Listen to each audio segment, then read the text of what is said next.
High friends, welcome back to my channel. இன்னைக்கு நம்ம பார்க்க போகிற வீடியோன்னு பார்த்தீங்கன்னா, சொந்த நிலத்தில் வீடு கட்ட பரிகாரம் பற்றி தான் பார்க்க போகிறோம். சொந்தமாக நிலம் வாங்கி அதன் பின்பு அதில் வீடு கட்ட வேண்டும் என்பது கொஞ்சம் சிரமமான காரியம்தான்.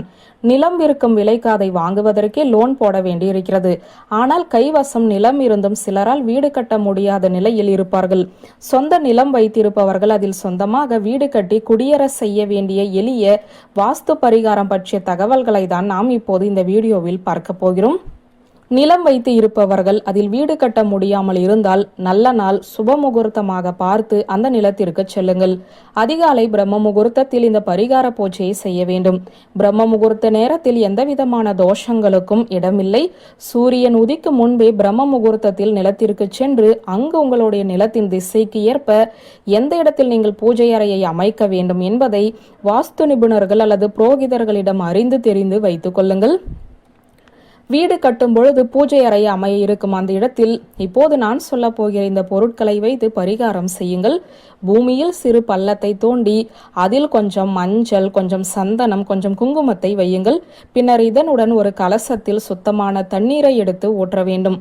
அதில் கொஞ்சம் துளசி இலைகளும் வேப்பிலைகளையும் போடுங்கள். பசுவின் கோமியம் இருந்தால் அதையும் சிறிதளவு ஊற்றுங்கள். பின்னர் மண்ணை போட்டு மூடி உங்களுடைய குலதெய்வம் அல்லது இஷ்ட தெய்வத்தை மனதார பிரார்த்தனை செய்து கொள்ளுங்கள். ஓம் வாஸ்து புருஷாய நம எனும் இந்த மந்திரத்தை சொல்லி வேளாண் செய்த பச்சை காய்கறிகள் நிலத்தின் மீது வைக்க வேண்டும்.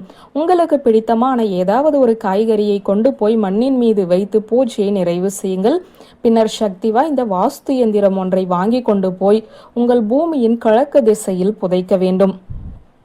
வாஸ்து எந்திரம் வாஸ்து குறைகளை அகற்றி சீக்கிரமே வீடு கட்டுவதற்கு உரிய நற்பலன்களை உங்களுக்கு வாஸ்து புருஷரால் வாரி வழங்கப்படும். எந்திரம் புதைத்த அந்த இடத்தில் புதியதாக வாங்கிய செங்கல் ஒன்றையும் வைக்க வேண்டும். செங்கல்லை தண்ணீரால் அபிஷேகம் செய்து அதற்குமே சந்தன குங்குமம் இட்டு நட்டு வையுங்கள்.